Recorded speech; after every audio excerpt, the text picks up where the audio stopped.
Muy buenos días, bienvenidos al canal Agrositio. Bueno, un lujo hoy, vamos a analizar la economía, vamos a ver qué pasa, vamos a mirar un poco lo que pasa hoy, pero vamos a tratar de hacer una lectura de mediano y largo plazo. Bueno, para hacerlo, nada mejor que Tomás Bulat, economista, comunicador, usted lo conoce, un tipo famoso que ha estado incluso en APRESID, en muchas de las reuniones nuestras de agro, es decir, un tipo que se siente cómodo justamente con la actividad agropecuaria. Bueno, un gusto tenerte acá en Agrositio, Tomás. Muchísimas gracias a ustedes.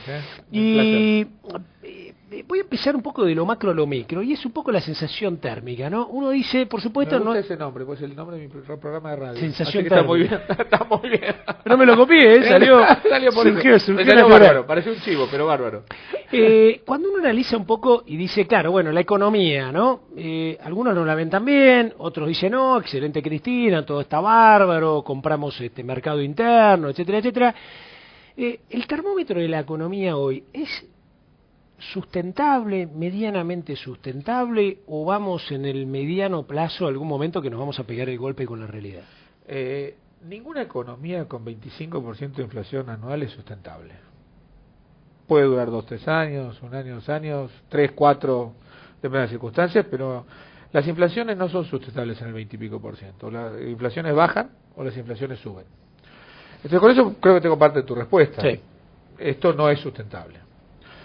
¿Hacia dónde va a ir? Y bueno, depende de la política económica que haga el gobierno, digamos. Esto no es como un terremoto. Un terremoto sucede independientemente de que esté el hombre o no esté el hombre. La economía depende de lo que hagan los actores. Entonces, depende de la política económica del gobierno, esto podrá ser o no más sustentable. Modelos, digamos, de inflación convergente, en el mundo tenés varios. No es el caso de Argentina. Argentina no tiene ni una sola ejemplo de inflación convergente. Siempre tiene saltos inflacionarios y después inflaciones bajas, pero nunca tiene convergencias inflacionarias. Entonces, en ese sentido, el modelo así no es sustentable, claramente.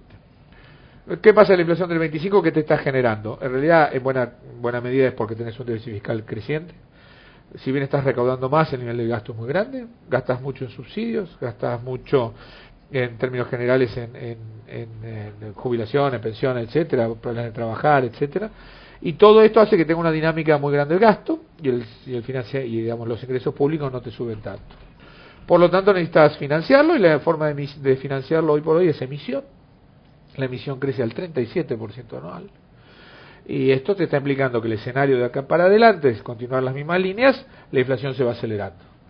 Como el tipo de cambio para que no se acelere aún más la inflación, contiene el tipo de cambio, cada vez la Argentina se te vuelve más cara en dólares. Los problemas lo empiezan a tener los productores agropecuarios de productos como no la soja. Y bueno, y esto va a terminar, lisa y llanamente, como terminaron la mayoría de estos procesos de retraso cambiario con inflación alta, que es con una devaluación en algún momento más o menos abrupta. Cuando vos analizás un poco los pilotos, ¿no? Porque uno a veces trata de estudiar la psicología del piloto, ¿no? Yo hace poco estaba en una librería y entonces miraba el libro de Kicillof, analizaba los 7 economistas, ¿no? Trataba de ver hasta dónde él miraba algunos que fueran más lógicos, o se apalancaba mucho en Marx y todo su pensamiento. ¿A vos te da la sensación de que para salir de acá, por eso decía, para salir de acá está en seguir más o menos en esto, que en algún momento te pegás, está en abrir de alguna manera toda esta caja de Pandora, como han hecho algunos, y la otra es cerrarte cada vez más, es decir, yo me cierro, yo manejo todas las variables, manejo incluso la rentabilidad de las empresas, etcétera, y con eso me financio. Sí. ¿Por dónde la ves? Veo más el último escenario como intento, no lo veo posible como éxito. Porque mucha gente me pregunta a mí también, me dice, mira, Tomás, esto al final se parece a Venezuela. Primero, hay medidas que son parecidas en el sentido de intervención estatal en los mercados cambiarios, etcétera.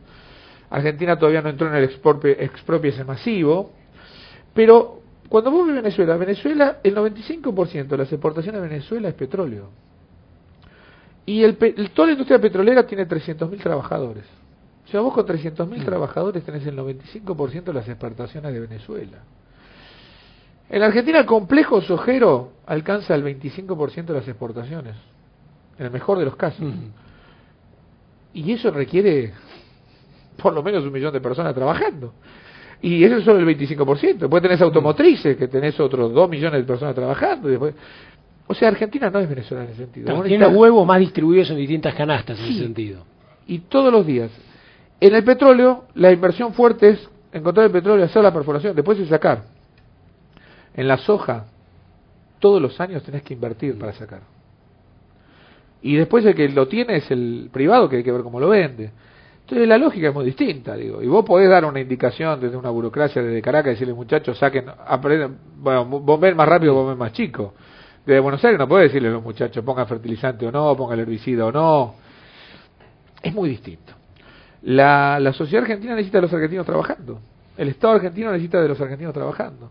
Entonces yo creo que hay un límite a lo que el gobierno quiere hacer, que es manejar todo. ¿Qué es manejar todo? Entonces, bueno, te puedo tratar de manejar una empresa grande como Techin. Pero ¿cuánto produce el mayor productor agropecuario en Argentina en porcentaje de la soja? Ya desaparecieron el Tejar, desapareció Grobo prácticamente. Sí, suponete que de 20 millones de hectáreas, claro, ya uno que tenga 100.000 hectáreas. Sí. Entonces, ¿qué me estás hablando? Es el 0,05. Sí, el campo es inmanejable, digamos. O sea, está más atomizado todo. Es muchísimo atomizado y eso es parte de su fortaleza. Y ni hablar de que después tenemos que hablar de productores de peras, de productores de vino, de productores de... Sí, tenés una gran variedad y eso es una de las grandes fortalezas de la Argentina, que necesita una sociedad trabajando. Entonces, ¿qué pasa? La intervención estatal tiene también sus límites, claramente. Y esto me parece que es lo que está chocando. El gobierno quiere avanzar sobre ciertos controles, pero en realidad le decís, mirá, no. Y el gobierno tiene que centralizarse en otro de los principales problemas que empieza a tener Argentina, que antes no tenía, que es el tema energético. Nosotros desde el año 94 hasta el año 2011 teníamos superávit energético, es decir, exportábamos más de lo que importábamos. Del año pasado tuvimos 3.000 millones de dólares de déficit y este año vamos a estar cerca de los 4.000 a pesar de que la economía está parada. Entonces, más que preocuparte por siderar, más que preocuparte por el campo, preocuparte por qué vas a hacer con el tema energético. Entonces, viste, Galucho presenta un plan de inversiones de 37.000 millones de dólares en los próximos 5 años y está viendo cómo consiguen una obligación negociable de 1.500 millones de pesos. Entonces, digo, hay problemas del Estado argentino que evidentemente tiene para adelante. La respuesta va a tratar de ser a ese estilo de intervención, pero yo creo que tiene patas cortas.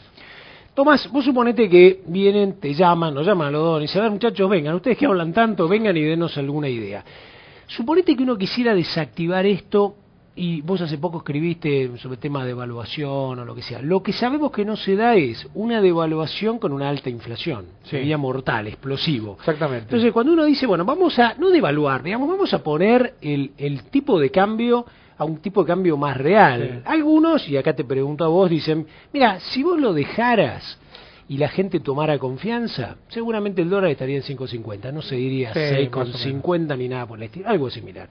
Bien, ahora, si eso ocurriera, ¿cómo impacta este tema o cómo impactarían las variables, digamos, del día a día de la gente el tema de no poder de repente dejar de emitir moneda, ¿no? Mira, la cosa es así, primero le quiero sacar temor a la palabra devaluación. Brasil devaluó 30% en el último año. Chile devaluó 7%. México devaluó 17% frente al dólar. ¿Y nosotros cuánto venimos? 7%. Nosotros venimos al 8%. Entonces digo, ¿cuál es el drama? En realidad, Brasil quería devaluar y lo logró y está feliz. ¿Cuál es el drama? Digo, en Argentina la devaluación porque nos trae el recuerdo del 2001-2002, pero vamos a ser claros. La economía argentina empezó su debacle en el cuarto trimestre del 98 y terminó el 31 de diciembre del 2001. A partir de la devaluación empezó a crecer la economía argentina. O sea, el parate fue hasta no devaluar. Después la devaluación empezó a crecer. Lo segundo, el gran drama que vino la devaluación fue porque las familias estaban endeudadas en dólares, las empresas estaban endeudadas en dólares, el Estado estaba endeudado en dólares y la gente tenía dólares ahorrados en los bancos. Hoy, ni las familias están endeudadas en dólares, ni las empresas, ni el Estado, y nadie tiene un banco en los bancos. Entonces, ¿cuál es el drama de devaluar? Usemos las palabras que hay que usar. Sí, yo creo que hay que devaluar y preguntarle a los que tienen que exportar, pymes y qué sé yo, si hay que devaluar o no hay que devaluar. Digo, la economía argentina recupera cuando devalúa, no al revés. Yo quiero sacarle el drama y sí, yo soy devaluacionista. Sí. Trae consecuencias, por supuesto, porque ahora vamos a la siguiente.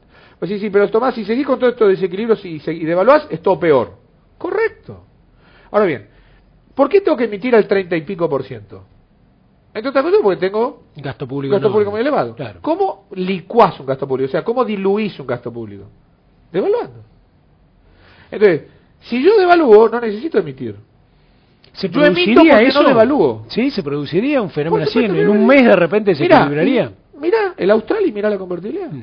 ¿Qué te pasó en el Austral y la convertibilidad? Austral, junio del año de 1985. ¿Ese mes cómo fue?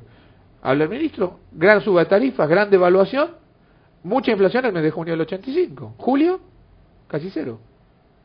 Agosto, cero, casi 0,5, 0,2. Septiembre está acá. Convertibilidad. Marzo del 91. ¿Cómo fue? 45% de inflación en ese mes. Abril, 0,2. Después tenés las devaluaciones a la Sigó o a la Rodrigo.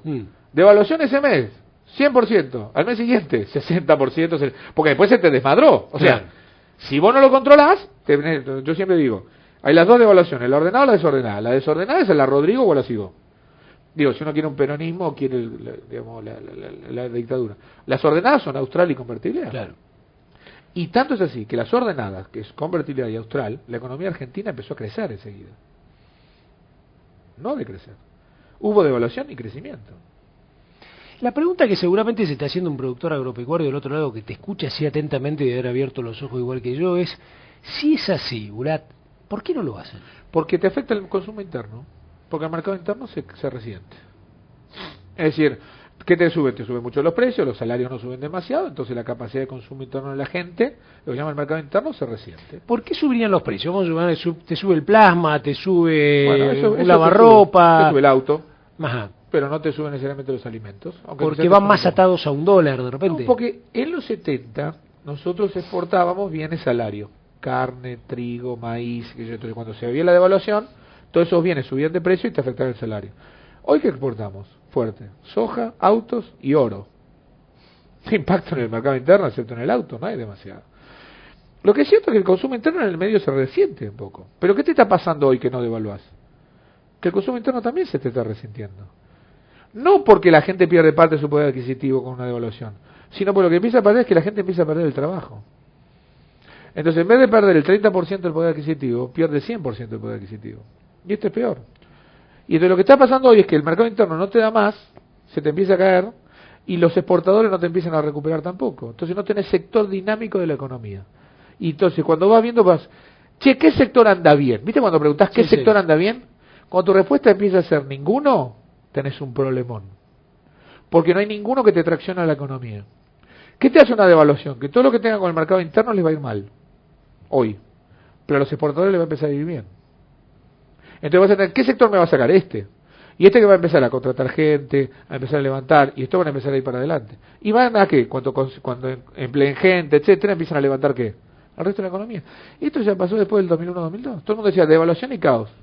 ¿Qué fue? Devaluación y despegue. El despegue. Sí, agosto del 2002 empezó a despegar. Empezó el despegue. Entonces es al revés. O sea, yo creo que hay prejuicio. Nosotros estamos discutiendo de nuevo, como exactamente en los 90, que la devaluación te genera recesión. Y es a la inversa. El no devaluar te genera recesión. Y es increíble que no lo hayamos aprendido, digamos. Con Martínez de O, ¿qué te pasó? Hasta que no devaluaste no empezaste a crecer. Y la devaluación fue tremendamente desordenada. Decime una cosa, y esto tendrá que ver, por ejemplo, a mí me impresionó mucho hace muy poquito esta encuesta de Poliarquía que le daba 51% de aceptación al gobierno, ¿no? Me impresionó porque, digamos, qué sé yo, uno tal vez a lo mejor está rodeado de gente que vos decís, no, mirá, pero esa gente que lo ve con el 51, que ve tantos aspectos, tantos satisfactores positivos, etcétera, está percibiendo de repente que ese consumo interno anda, que tiene su trabajito, que la cosa está más o menos controlada, que alguien se para y grita fuerte y impone respeto y entonces vota. Y hay otra cosa que es muy interesante en la encuesta de Poliarquía, ahora le da un poquito menos que el 51 porque ha ido evolucionando, es que la gente piensa que si estuviera otro que no fuera Cristina la cosa estaría peor. Claro. Bueno, hoy posiblemente hasta vos y yo estaríamos pensando que podría ser así. No es poca cosa. Porque no hay nadie preparado. O sea, digamos, como le decía un amigo, digamos, esta telenovela ya está perdiendo rating, pero no hay ninguna que nazca. Claro. Entonces sigo viendo esta telenovela. Entonces, no solamente las telenovelas tienen que ver con su propio rating, sino también con la alternativa que tenés. Y como no hay una alternativa hoy por hoy demasiado interesante, mucha gente dice, bueno, sí, está bien, no me gusta cosa Cristina, pero si no estuviera Cristina. Y durante la época de Cristina yo conseguí trabajo, durante la época de Cristina, porque aparte 2010 y 2011 fueron de un crecimiento del consumo interno espectacular, que tiene patas cortas, digo. A ver, el crecimiento fenomenal del consumo interno, ¿qué es lo que tiene? Que exportabas energía y ahora no tenés energía. Tenías reservas, ahora no tenés reservas. Tenías superávit fiscal, ahora no tenés superávit fiscal. Tenías tipo de cambio competitivo, ahora no. O sea, el boom del consumo interno hizo que ahora no tengas estas posibilidades. Pero es cierto que si le preguntás a la gente hace 2 años, decían, no, yo estaba bárbaro. Y es cierto, estabas bárbaro. El problema es que yo de esto discuto muchas veces. Es como si mi hijo viene con mala nota de 4º año. Y digo, ¿qué te está pasando que venís con las notas de mal acuerdo? No, pero mira cómo me fue segundo y tercero. Que te fue muy bien segundo y tercero. Pero yo estoy preguntando por la de cuarto. Esto me pasa en esta discusión ahora, ¿no? Mucha gente, yo digo, mirá los datos de la economía argentina. Inflación creciente, se paró el consumo, no crece más la economía, problemas energéticos. ¿Y qué te dicen? Sí, pero mirá cómo me fue antes. Sí, ya sé que te fue bien antes. Estoy discutiendo cómo te va ahora. Y esto es lo que me cuesta discutir de acá en adelante. Entonces, la gente está diciendo, sí, me fue bien, yo creo que Cristina va a poder hacer algo para mejorarlo. Y empieza la cuestión de la magia, la cuestión de, bueno, no miremos tanto los números de la economía, creemos que esto va a salir para adelante de alguna manera. Y lo cierto es que estamos cada vez un poquito peor, porque el diagnóstico está equivocado. Y porque nos basamos que como hicimos cosas que no funcionaron hasta el 2011, haciendo lo mismo nos va a seguir funcionando ahora. Y sabes que no, porque las materias son otras. Cambiaron. No, no son las de segundo y tercero. No son las de segundo y tercero, son las de cuarto, y las de cuarto son distintas. Tomás, cuando uno analiza el aspecto económico de la caja en las provincias, dentro de las provincias, algunas que históricamente conformaron la Liga de los Gobernadores, ¿no? Hoy vemos a un de la Sota protagonizando, tenemos hoy, digamos, la primera vez en la historia que tenemos un opositor real en la capital federal, otra provincia más, ¿no? Buenos Aires que está y no está, pero en algún momento me parece que este hombre va a agarrar, va a revolear la mesa y se va a enojar. Digamos, vos tenés provincias pesadas que se están dando cuenta que hoy son como, digamos, de federal no tiene nada, es un unitarismo que se maneja más o menos como... ¿Puede surgir por ahí algo, es decir, desde la caja de la economía provincial que salte antes, digamos, en este ajuste y eso repercuta hacia arriba o no? Mira, la tasa de crecimiento de los impuestos de la recaudación estatal el año pasado venía creciendo al 32%, tanto el provincial como el nacional. Este año el nacional crece 26%, es decir, 6 puntos menos que el año pasado, con lo cual está teniendo problemas el gobierno nacional. Pero las provincias crecen al 24%, 8 puntos menos. Entonces, los dramas los están teniendo las provincias. Y empiezan a saltar porque no tienen plata. Entonces tienen que pedir, ¿qué pasa? Pueden salir a pedir algo de plata, están pidiendo algo de plata en el mercado, pero es muy chiquitito, así que salen a pedirle al mercado, al gobierno nacional. ¿Por qué empieza Córdoba? Porque la última encuesta de Córdoba da que el 75% de la gente tiene una imagen negativa de Cristina. Digamos, ese es el punto. O sea, y ahí se agranda un poco de la Sota. Y claro, la fortaleza de la Sota es esto, y aparte le hacen el spot en el fútbol para todos contra los cordobeses y unió a los cordobeses, porque claro, los cordobeses primero son cordobeses, después son peronistas, radicales o qué sé yo, digo. Entonces, ¿cómo te vas a meter con Córdoba? Córdoba es otro país. Y si empezaron en la historia argentina hay líos, empezaron muchos en Córdoba. Entonces ahí tenés. Y ese es el primer síntoma. Lo interesante de la Sota, es la primera vez que le salen a contestar miembros del Poder Ejecutivo, pero ningún gobernador salió a contestar la de la Sota. Y casi van al partido de fútbol, ¿no? Más de uno lo bajaron del avión. Por ¿no? eso digo, a ver, nadie lo apoya de la Sota, pero nadie lo sale a matar a de la Sota. Claro. ¿Por qué? Porque todos tienen sus problemas también y dependen del gobierno nacional. Entonces, la Liga de Gobernadores se va a ir armando lentamente a la medida que los problemas económicos vayan surgiendo, definitivamente. Pero esto depende del rating, también del nivel de aceptación de Cristina y cómo sigan las políticas de acá en adelante. Hasta ahora lo que hay cada vez más es voluntarismo, ¿no? Porque vos me decías lo de Kicillof, y termino con esto rápido, digo, no es que el gobierno de Cristina Fernández de Kirchner es marxista. Es bien peronista, o sea, creen en una intervención estatal, pero creen en el sector privado. Digo, de hecho, Kirchner es un empresario privado, tiene hoteles, o sea, no es una persona que no crea en la empresa y si no, no tendría la fortuna que tiene. Y si vos ves en realidad, ¿qué tienen de común los tres ministros de Economía más relevantes de Cristina? Lustó, Boudou y Kicillof. Lustó es un chico que estudió en Londres. Boudou de SEMA. Y de la UBA más marxista. Ahora, ¿qué tienen en común? 40 años, son lindos, o sea, tienen más en común eso, tienen la estética más que la profundidad. Entonces, si alguien me pregunta, si a Kicillof no le va bien, ¿quién puede ser su sucesor? Yo no buscaría un marxista, yo buscaría un pibe joven de 40 años que sea lindo. Que sea fachero, claro. Claro, esto es mala tónica, claro. Entonces, más la lógica esa, ¿no? Que la lógica. Sí, siempre que además los eligió ella, no los elige aquí. No, los elige ella. Le gustaban a ella, claro, claro. Ella. Digo, lo interesante de esto es que sí, cada respuesta es más control, porque esos son los Kirchner. Pero por una concepción del poder. O sea, de cada problema más poder, no menos poder. Y más control. Tomás, hay un dato interesante que es bueno recordar, los productores lo saben, ¿no? Pero por la duda que haya alguno que todavía, digamos, no esté informado o piense... el famoso tema de la teoría del viento de cola y lo que fue el crecimiento o lo que es el crecimiento de países limítrofes. ¿Algún datito de estos que demuestre, por ejemplo, la inflación de Chile, las tasas de interés de Chile o de Uruguay, ¿no? Incluso te diría, bueno, Paraguay es un poquito más oculta, pero hasta Paraguay o Brasil mismo, ¿no? Sí. Inflación baja, algunos datos dijiste, devaluación en algunos casos para que justamente la industria exportadora funcione. Es decir, si uno analiza eso, creo que nosotros como lo que menos aprovechamos el viento de cola. Mira, en términos generales es muy interesante, porque si vos tomás en dólares corrientes el PBI de América Latina, dólares corrientes, ¿no? O sea, tiene que ver el tipo de cambio, la inflación, etc. El país que más creció entre 2002 y 2011, que es el último dato que hay, te diría que es Brasil, es Perú primero, lejos Perú, después Brasil y ahí nomás Argentina, en dólares corrientes. Y después abajo está Chile, abajo está México, abajo está... Colombia creció muchísimo. Colombia, también, ¿no? Mucho estos años, no tanto los primeros años, pero Colombia está creciendo mucho estos años. Ahora bien, si vos tomás desde el 98, no del 2002, sino del 98, 4 años te vas para atrás, el que menos creció es Argentina. ¿Por qué? Porque Argentina, ¿qué pasa? Recién el PBI del 98 lo recuperó en el 2008. Entonces esto es como si yo a vos, que corrías, ¿no? Ibas corriendo y hacías 12 segundos en los 100. Te quebraste la pata. Entonces yo te mido, bueno, con la pata quebrada, corre. Hice 24. Entonces claro, volvés y ahora haces 13. Wow, mira cómo mejora de 24. Claro, sí, pero flaco, antes de quebrarte estabas en 12. Claro. Entonces esa es la maravilla estadística. Como Argentina se compara en función de cómo se cayó 25% el PBI del 98 al 2001. 25, ¿entendés? Entonces, a la Argentina lo que le costó recuperarse. Entonces sí, cuando vos ves el mediano plazo, Argentina es el que menos lo aprovechó definitivamente. Lo cual también te da otra cosa, es el que más potencial tiene. Ojo con esto. Por eso yo también digo que si vos ordenás la macroeconomía, das reglas claras, mantenés la inflación baja y te ordenás, la Argentina puede crecer a tasas impresionantes, porque está muy atrasado. Te hago la última, Tomás, y viste que te llevé de lo local a lo internacional, ¿no? Viste que a veces se dice, bueno, la Argentina está así, porque en realidad el mundo está complicado, Estados Unidos está complicado, los chinos también, ahora no aparece que va a ser el famoso nuevo presidente, no aparece, no lo encuentran hace 10 días. Europa, que Grecia, que Italia, que Alemania, que Merkel anda de un lado para otro, entonces como que el mundo está en caos y la Argentina está cerrada, bien acolchonada, etcétera, y lo que nos pasa por el mundo. Ahora, el mundo, si uno analiza hoy, septiembre del 2012, ¿no está mejor que hace 2 o 3 años? A ver, el mundo comparado con el 2009 está recontra mejor, no mejor, mucho mejor.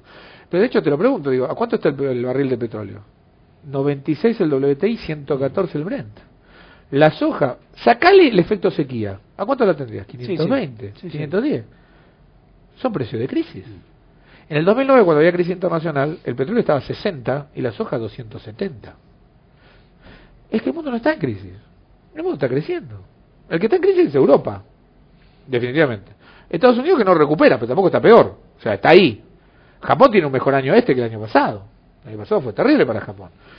Y sí, China no va a crecer al 8.9, crecerá al 8. India no crecerá al 7.1, crecerá al 6.8. El mundo está creciendo. La región está creciendo. Perú crecerá al 6, Chile al 4.5, Colombia al 5, México crecerá al 4, Brasil al 3. El mundo está creciendo. Argentina no tiene ningún problema con el mundo. Los problemas que tiene Argentina son de Argentina. El mundo está creciendo y África está creciendo mucho. Ahora, Europa es cierto, Europa no va a crecer durante muchos años. Pero Europa tiene un problema estructural, tiene gente vieja. Entonces, las empresas europeas le va a ir bien, pero a la Europa no le va a ir bien, Europa no va a recuperar. Y Europa está perdiendo peso en el mundo cada vez más. Era el 25% del PBI en el 2008, hoy es el 21% del PBI mundial en el 2008, y se calcula que entre el 2020 va a ser menos del 16% del PBI mundial. El mundo pasa por otro lado, ¿no? La Argentina no tiene una crisis internacional. Bien, ahora sí, te la cierro con esta última y seguramente también la gente del otro lado la estará pensando. Como ¿a cuánto está el dólar a fin de año? No, pero es una mezcla de cosas variables, ¿no? Como si uno dice, si la miramos para adelante, ¿no? La miramos fin de año, Navidad, las fiestas, etcétera. Esto, digamos, vos pensás que va a seguir con sus subiditas, sus bajadas, digamos, no tenemos sorpresas. No. Para mí tenemos más o menos lo mismo, o sea, inflación sigue creciendo, el tipo de cambio crece por debajo de la inflación, o sea, más retraso cambiario, el tipo de cambio paralelo sigue subiendo como la inflación, digamos, el dólar más o menos el dólar es otro bien más, digo, si te sube la silla en la mesa te sube el dólar, crecerá 1 o 2% mensual, o sea, 14, 15 centavos por mes, algunas semanas más, otras semanas menos. Y esto es lo que va a estar pasando hoy por hoy. No veo ninguna crisis de acá hasta fin de año. Todo va a estar peor. Digo. Después que vas a tener los reclamos de la gente, porque el turismo en Argentina de clase media se va a bajar muchísimo. Yo esperaría alguna restricción nueva en octubre o noviembre para ir al exterior, porque claramente el turismo interno se está cayendo, porque la clase media prefiere irse afuera. Así que va a haber algunos ruidos, pero no hay un crack por ahora. Lo que hay es un lento deterioro en que todas las variables van a estar un poquito peor. Vas a tener un poco más de inflación, vas a tener un poquito más de déficit fiscal, vas a tener un poquito más de retraso cambiario, pero no hay nada abrupto. Rezando todos a qué? A la soja. A que realmente se siembre mucha soja, que con la lluvia del niño ande todo muy bien, y que finalmente tengamos a 580 o 550 dólares en mayo la soja y 55 millones de toneladas. Eso implicaría mucha más plata, entran más dólares, el gobierno cobra más impuestos y la Argentina revive gracias a la soja. Lo cual es paradójico porque dice, mucha gente, vos hablas del campo, está enojado con el gobierno, pero el mejor aliado que tiene el gobierno es el campo. Y esto es objetivo. Entonces, mucha gente del campo se me enoja conmigo. Digo, no, sí, son aliados, objetivamente. Porque vos te vas a poner a producir lo que sabes hacer, vas a invertir lo que sabes hacer, vas a cosechar, y cuando coseches, el señor va a venir y decir, y esta parte es mía. O sea, yo digo, los productores van a hacer lo que saben hacer, que es producir, y el Estado va a hacer lo que sabe hacer, que es recaudar. Y entonces, la posibilidad del gobierno, a la medida que la soja le vaya muy bien, es que el gobierno, por supuesto, tenga más recursos, más dólares que le permitan durar efectivamente más tiempo. Se lo dije al principio, ¿no? Un notón, hicimos la realidad un relevamiento, lo acusé por todo lado para que nos contara un poco lo que pasa. La realidad es que nos quedamos tranquilos. A mí lo que me queda es una frase de una película, no sé si era Plata Dulce o lo que sea, que le decía otro, ¿no? Quédate tranquilo, este año tenemos una cosecha y nos salvamos. Dios es argentino. Dios es argentino. Gracias, Tomás. Querido. Gracias, viejo.